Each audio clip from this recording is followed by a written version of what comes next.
நற்செய்தி வாசகம். தூய யோவான் எழுதிய நற்செய்தியிலிருந்து வாசகம்.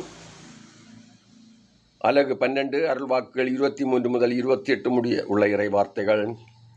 அக்காலத்தில் இயேசு தம் சீடர்களை பார்த்து, மானிட மகன் மாட்சி பெற வேண்டிய நேரம் வந்து விட்டது.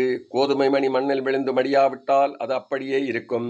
அது மடிந்தால் தான் மிகுந்த விளைச்சலை அளிக்கும் என உறுதியாக உங்களுக்கு சொல்கிறேன். தமக்கென்றே வாழ்வோர் தம் வாழ்வை இழந்து விடுவர்.